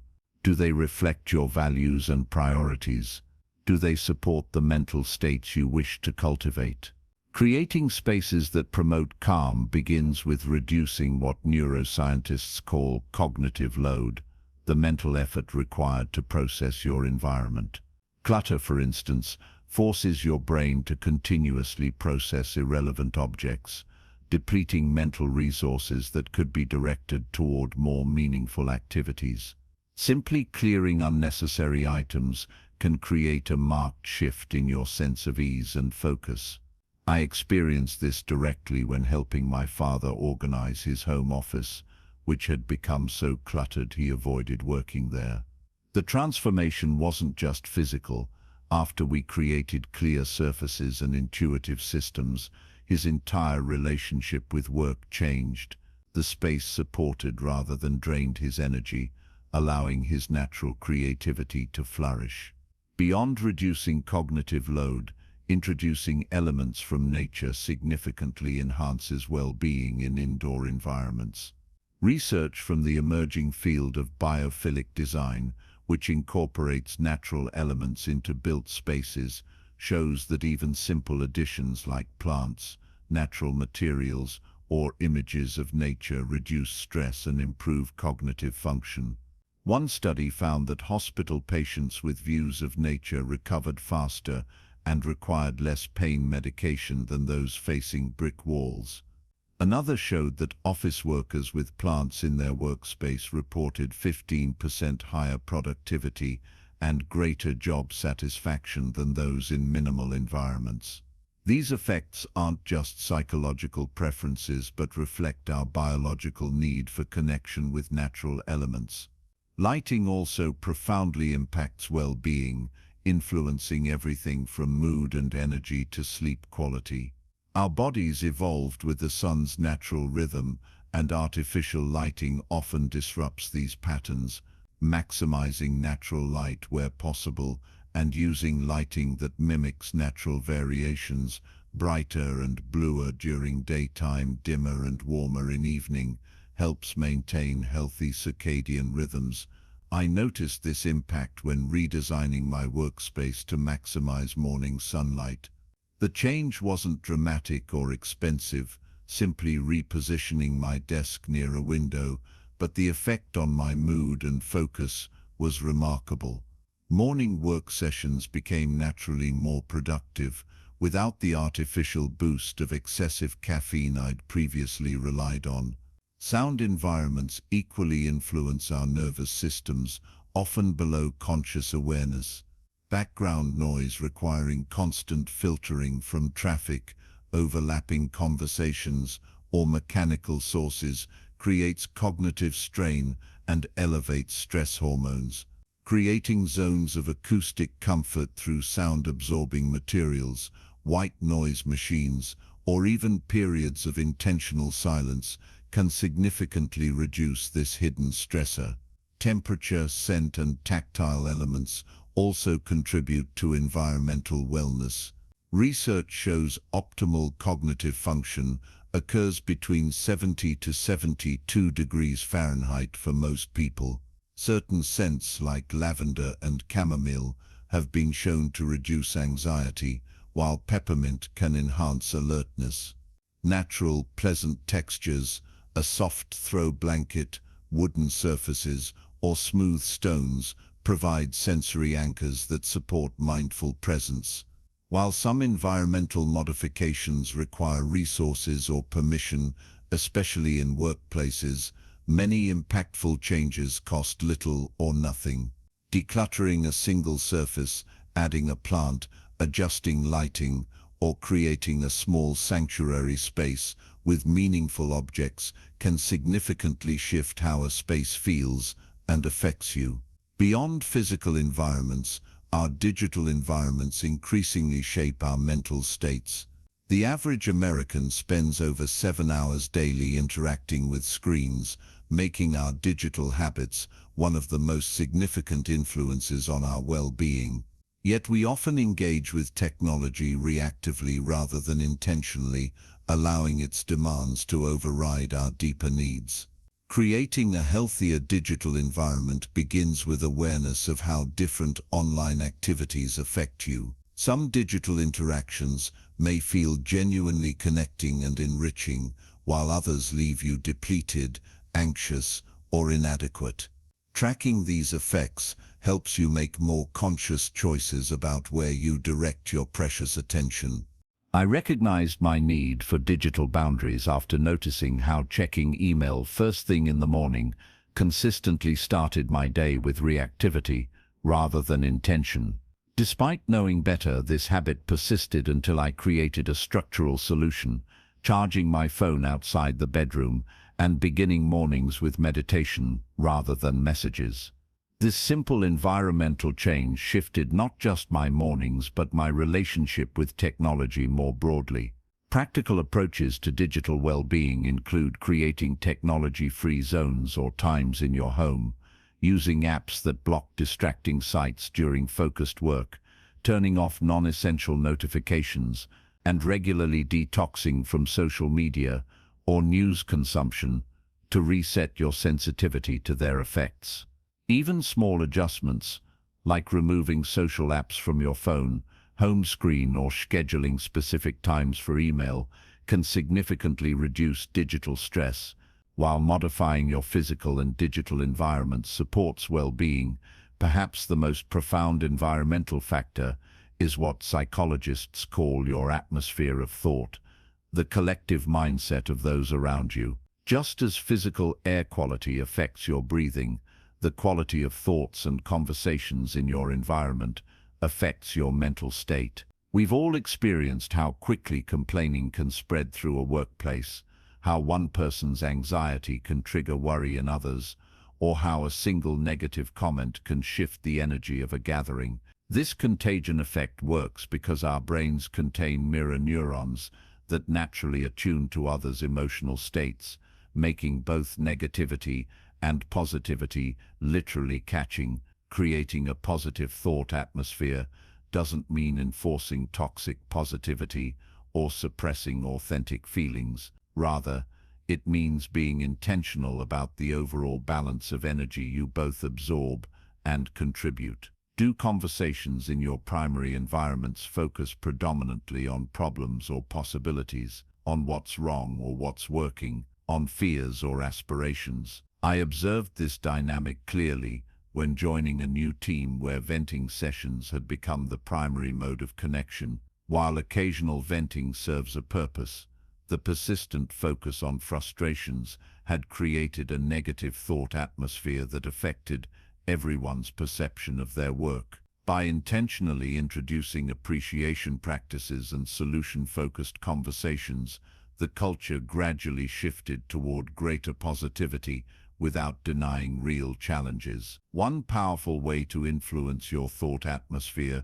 is through the practice of giving back, contributing positively to others' lives through acts of kindness, volunteer work, mentoring, or simply offering your full presence. Research consistently shows that helping others benefits not just recipients, but givers, activating reward centers in the brain and creating what psychologists call a helper's high. A study from the University of British Columbia found that participants who spent money on others experienced greater happiness than those who spent the same amount on themselves. Another from Carnegie Mellon showed that adults who volunteered regularly had lower blood pressure than non-volunteers. These benefits appear regardless of age, income, or health status, suggesting that contribution fulfills a basic human need. I discovered this paradoxical effect during a particularly difficult period when my own resources felt depleted.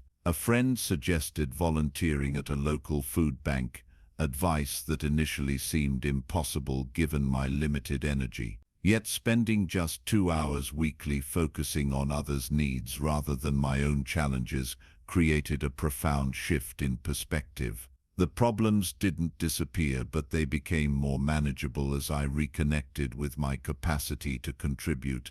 The beauty of giving back is that it benefits both your individual well-being and the collective environments you inhabit. Each positive interaction, each act of service, each moment of genuine presence ripples outward, influencing not just the direct recipient, but the broader atmosphere of thought. In this way, your personal practices for cultivating calm and positivity become contributions to our shared world. As we integrate these understandings about relationships and environments, consider how you might create what sociologists call positive deviance, constructive disruption of negative patterns through modeling alternative possibilities. When colleagues complain, you might acknowledge their feelings while steering conversation toward solutions. When family gatherings drift toward criticism, you might introduce appreciation practices.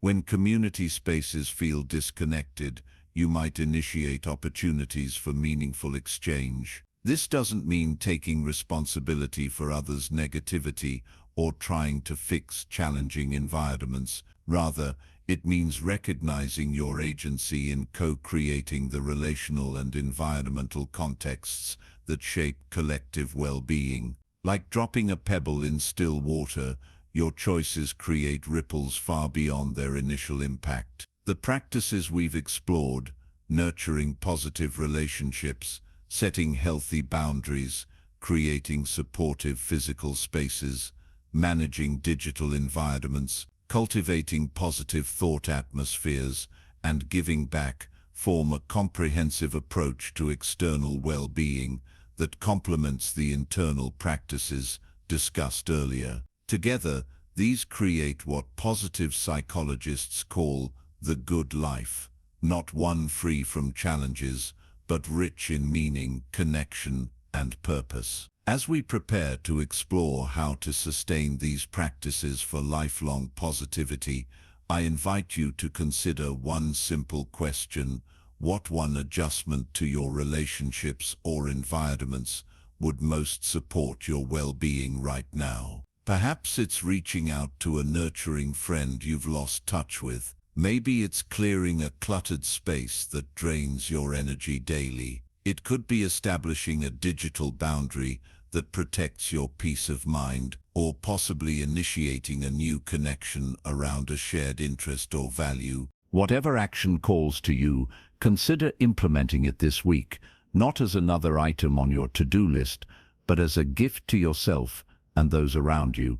Remember that relationships and environments shape your well-being, not in abstract or distant ways, but through countless small daily interactions and experiences. Each adjustment, however modest, contributes to the ecosystem that either supports or hinders your capacity for calm and positivity. The African concept of Ubuntu, often translated as "I am because we are," captures the profound interdependence at the heart of human experience. Our individual well-being is inextricably connected to the well-being of our relationships and environments. By tending thoughtfully to these connections, we cultivate not just personal peace, but contribute to the healing of our collective spaces. This recognition leads us naturally to our final exploration: how to sustain these practices, not just during easy times, but throughout life's inevitable changes and challenges. How do we build a resilient positivity practice that weathers storms,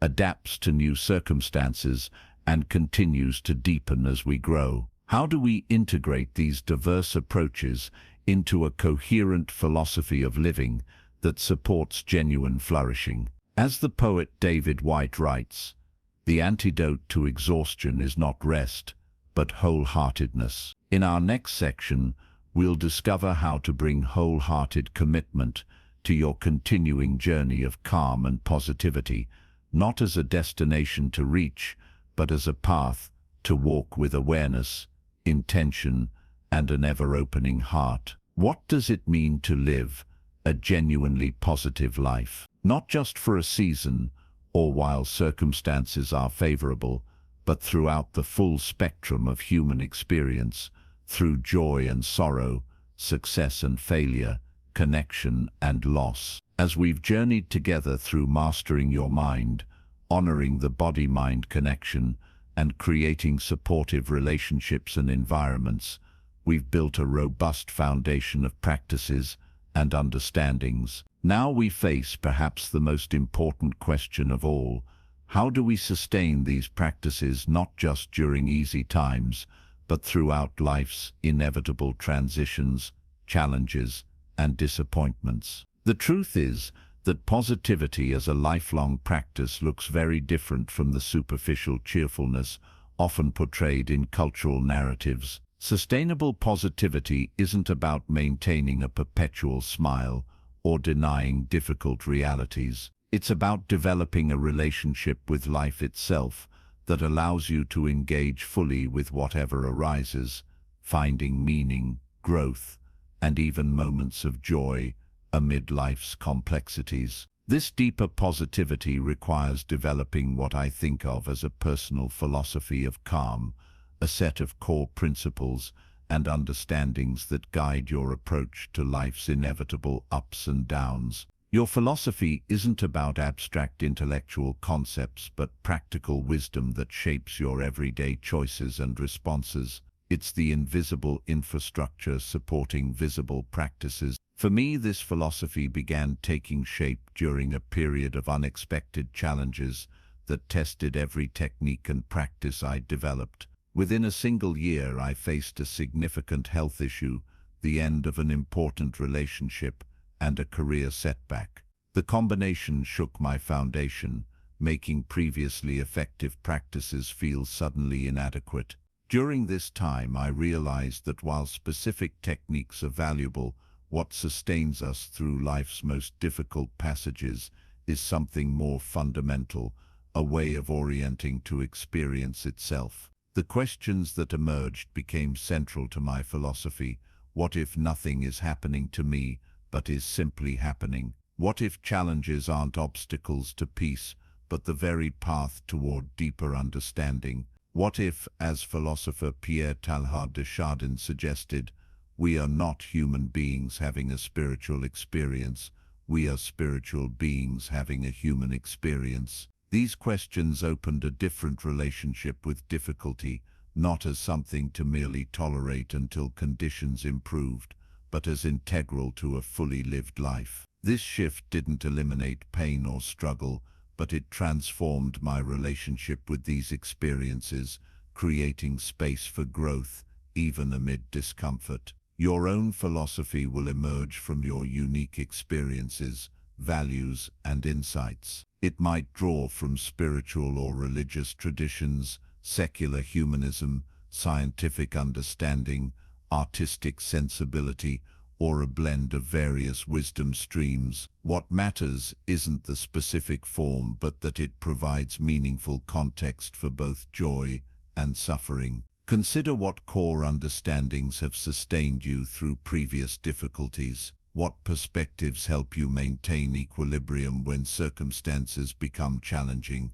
What truths resonate at the deepest level of your being? These questions reveal the seeds of your personal philosophy. For many people, accepting impermanence forms a cornerstone of sustainable positivity. All conditions, pleasant and unpleasant, arise and pass away. This fundamental reality can be seen as devastating or liberating. When embraced, it allows us to hold experiences more lightly, neither clinging desperately to what we enjoy, nor rejecting what we find difficult. I remember walking through an autumn forest during a period of profound loss, watching leaves fall gently to the ground. Something about this natural cycle, the trees neither resisting the release of leaves nor grieving their passing, spoke directly to my struggle. If nature itself embodied this graceful acceptance of change, perhaps I too could learn to move with life's seasons rather than against them. Another element of a sustainable philosophy involves recognizing the fundamental choice we face in each moment: to contract against life or to open to it. When difficulties arise, our instinctive response is often contraction, physically, emotionally, and mentally. We tighten against pain, withdraw from vulnerability, narrow our perspective to focus on problems. This contraction, while natural, often increases suffering rather than alleviating it. The alternative, consciously choosing to open when instinct urges closure, creates a different relationship with challenge. This doesn't mean passive acceptance, but active engagement with an open heart and mind, even amid discomfort. I witnessed this principle embodied by a mentor facing terminal illness. Rather than withdrawing from life as her condition progressed, she approached each day with remarkable openness, continuing to learn, connect deeply with others, and fully experience whatever her circumstances allowed. Her example showed me that peace comes not from favorable conditions, but from how we meet whatever conditions arise. Perhaps most essential to a sustainable philosophy is recognizing that we are more than our thoughts, emotions, and circumstances. Beyond the constantly changing phenomena of experience exists an awareness that witnesses it all, what some traditions call the observing self. This core identity remains undamaged by life's difficulties, providing an anchor of stability amid change. Connecting with this deeper dimension of self doesn't require spiritual beliefs, though many traditions offer frameworks for understanding it.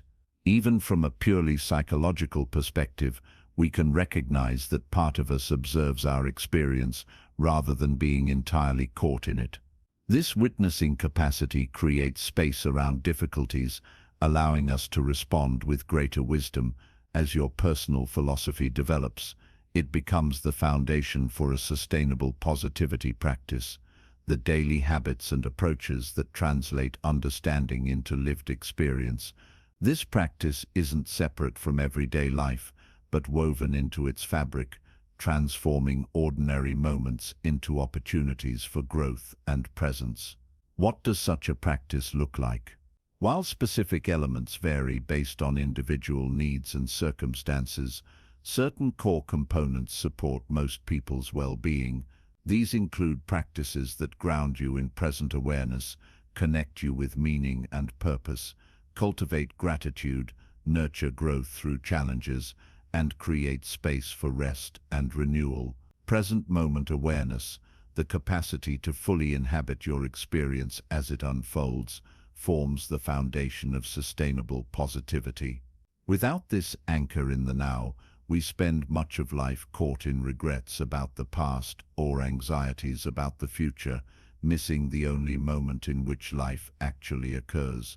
Cultivating presence doesn't require hours of meditation, though formal practice certainly helps. It can be developed through brief but consistent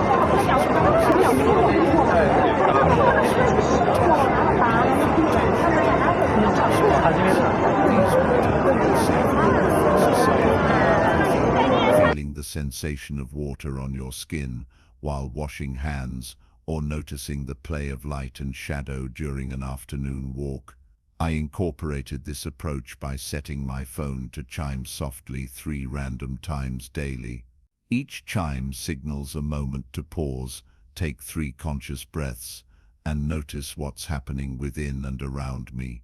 This simple practice gradually transformed my relationship with ordinary moments, revealing beauty and meaning in experiences I previously rushed through without awareness.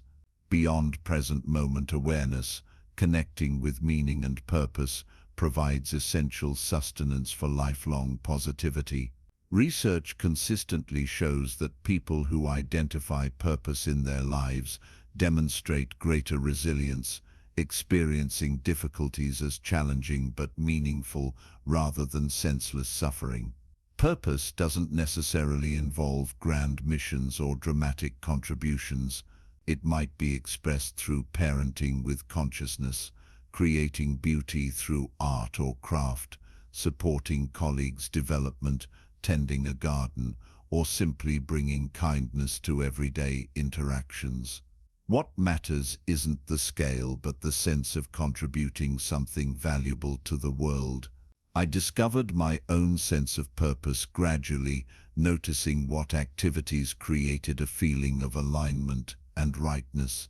Teaching had always energized rather than depleted me, even when challenging. Writing, though sometimes difficult, provided a sense of meaningful connection with others. These threads, woven together, revealed a purpose centered on facilitating growth and understanding, expressed differently across various life seasons, but consistent in essence. What activities or roles generate this sense of purpose for you? When do you feel most aligned with your deeper values? What contributions, however modest, bring a sense of meaning to your days? These questions reveal purpose not as something to discover once and for all, but as an ongoing exploration that evolves throughout life. Alongside purpose, cultivating gratitude forms another pillar of sustainable positivity. Numerous studies confirm that regularly acknowledging the good in our lives, from significant blessings to small pleasures, dramatically impacts well-being. One study found that participants who wrote about things they were grateful for weekly for 10 weeks reported better physical health, more optimism, and greater progress toward goals compared to those who recorded hassles or neutral events. The power of gratitude lies in its ability to shift attention from what's lacking to what's present, from entitlement to appreciation. This doesn't mean ignoring genuine difficulties or forcing positivity when authentic grieving is needed. Rather, it means complementing honest acknowledgement of challenges with recognition of continuing gifts. Daily gratitude practice might involve writing 3 things you appreciate before sleep, sharing gratitudes with family members at dinner, or simply pausing to mentally note moments of beauty, kindness, or joy as they occur. The format matters less than the quality of attention, the genuine opening of heart to receive life's gifts, whether profound or ordinary. I incorporated gratitude into my life through what I call bookend practices, brief rituals at day's beginning and end. Each morning before rising, I identify 3 specific things I'm looking forward to, regardless of the day's challenges. Each evening before sleep, I acknowledge 3 moments worth remembering. This simple practice frames even difficult days within an awareness of continuing goodness. While practices like presence, purpose, and gratitude sustain positivity during ordinary times, navigating life's inevitable transitions and challenges requires additional capacities. Change, whether chosen or imposed, disrupts familiar patterns and often triggers fear, resistance, or grief. Learning to move through transitions with grace becomes essential for lifelong well-being. One helpful framework comes from anthropologist Angela Zarian, who studied how diverse cultures support people through change. She identified 4 phases of transition: the ending, acknowledging what's changing or being lost; the neutral zone, the uncomfortable between time when the old has ended, but the new hasn't fully emerged; the beginning, embracing new possibilities; and integration, weaving the experience into your ongoing life story. Each phase requires different capacities. Endings need honest acknowledgement and appropriate grieving. The neutral zone calls for patience and tolerance of uncertainty. Beginnings benefit from courage and openness to unfamiliar experiences. Integration involves reflection and meaning-making. I experienced this cycle while recovering from a significant injury that temporarily prevented activities central to my identity. The ending phase required acknowledging genuine loss and limitations. The neutral zone meant sitting with uncertainty about future capabilities. The beginning involved cautiously exploring new possibilities within changed circumstances. Integration continues as this experience informs my understanding of vulnerability and resilience. What transitions are you currently navigating? Which phase feels most present in your experience? What specifically would support you in moving through this phase with greater ease and wisdom? These questions help you apply appropriate practices to your unique circumstances rather than forcing approaches that don't match your current needs. Beyond navigating transitions, finding meaning in difficult times represents perhaps the greatest challenge to sustainable positivity. When facing serious illness, profound loss, or seemingly insurmountable obstacles, platitudes about positive thinking feel not just inadequate but offensive. Yet even amid life's darkest passages, possibility exists for growth, connection, and moments of unexpected grace.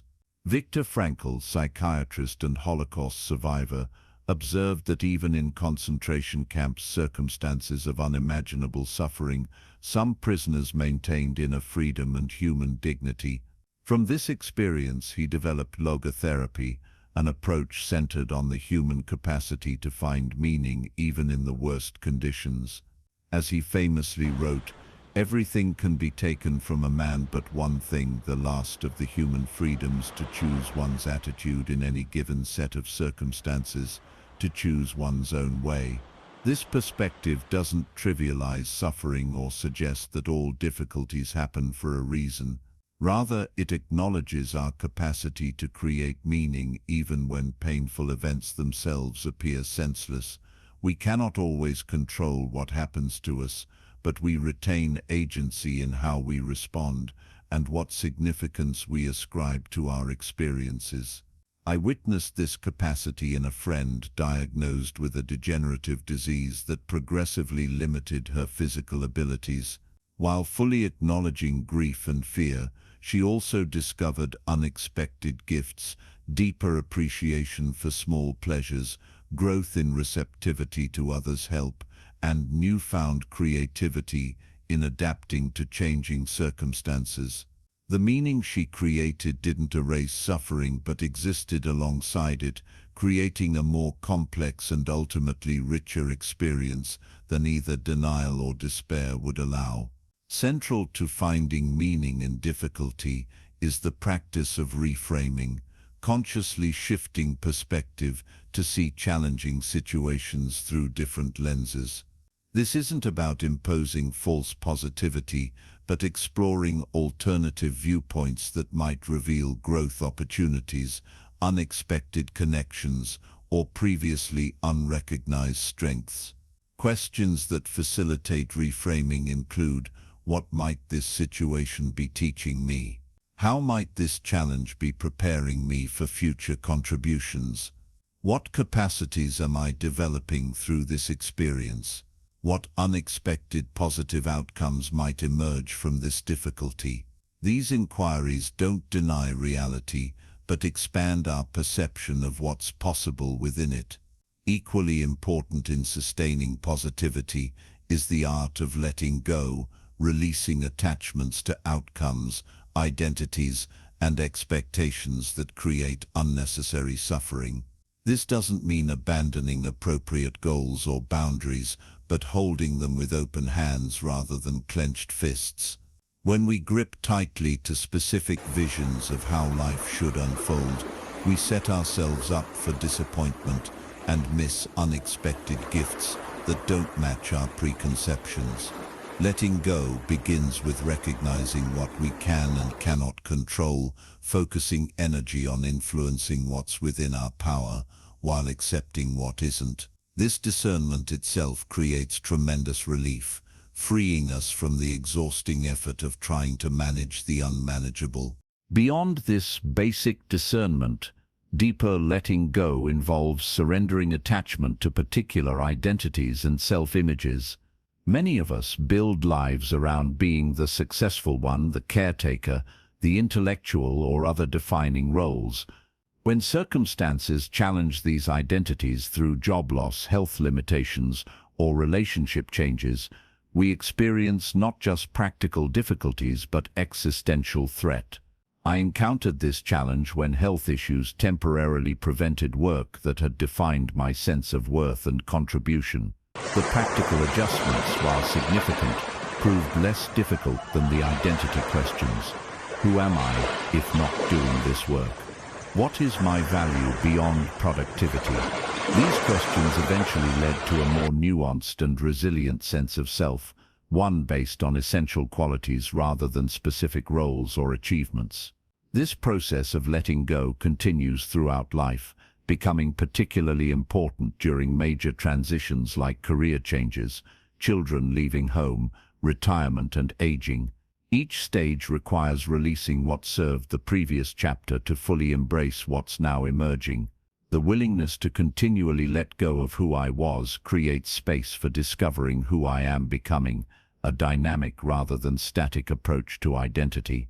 Supporting all these practices, presence, purpose, gratitude, navigating transitions, finding meaning, and letting go, is perhaps the most fundamental yet overlooked aspect of sustainable positivity.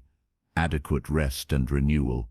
In a culture that often glorifies busyness and constant productivity, creating space for genuine restoration can feel counterintuitive or even selfish. Yet without this foundation, all other practices eventually become depleted. Rest isn't merely the absence of activity, but an active state with its own value and purpose. During genuine rest, our bodies repair cellular damage, our brains consolidate learning and clear toxins, our emotional systems process experiences, and our creative capacities replenish. Far from being unproductive time, rest enables effectiveness in all other domains. Different forms of rest serve various needs. Physical rest, through adequate sleep, relaxation, and periods of reduced exertion, restores bodily systems. Mental rest, through media fasts, meditation, or engaging non-analytical activities, allows cognitive refreshment. Emotional rest, through authentic expression, supportive relationships, or time in nature, replenishes capacity for connection and feeling. Spiritual rest, through contemplative practices, ritual, or experiences of awe, renews sense of meaning and perspective. I learned the importance of this balance after a period of intense work that led to burnout, a state where previously meaningful activities became mechanical and joyless. Recovery required not just reducing hours, but reconsidering fundamental beliefs about productivity and worth. This journey led to establishing what I call restoration rhythms, daily, weekly, and seasonal practices that ensure regular renewal rather than waiting for depletion to force rest. These rhythms now include brief daily meditation, technology-free evenings, a weekly Sabbath day without structured obligations, quarterly personal retreats, and longer seasonal breaks. Each serves different aspects of well-being, creating a comprehensive approach to sustainability rather than addressing single dimensions. What forms of rest most effectively restore your energy and perspective? How might you incorporate these into your life, not as occasional emergency interventions, but as regular practices? What beliefs or external pressures currently limit your permission to rest appropriately? These questions reveal opportunities to create more sustainable rhythms that support lifelong positivity. As these diverse practices weave together, they form your personal roadmap for continued growth, a flexible but intentional approach to navigating life's terrain with wisdom and heart. This roadmap isn't a rigid plan, but a set of guiding principles and practices that evolve as you do, adapting to changing circumstances while maintaining core commitments. Creating your roadmap begins with honest assessment of current patterns. Where do you consistently find joy, meaning, and energy? Where do you repeatedly encounter frustration, depletion, or disconnection? These patterns reveal both strengths to leverage and growth edges to address with compassionate attention. Next, consider how the practices we've explored might address specific challenges you face. If persistent worry depletes your energy, perhaps beginning with brief mindfulness practices would be most supportive. If loneliness affects your well-being, prioritizing community connection might provide greatest benefit. If purpose feels unclear, exploring activities that create flow and meaning could offer direction. Remember that implementation works best when approached gradually, rather than attempting complete transformation overnight. Small, consistent steps create lasting change more effectively than dramatic but unsustainable shifts. Choose one or two practices that resonate most strongly, implement them consistently for several weeks, then reassess and potentially add others.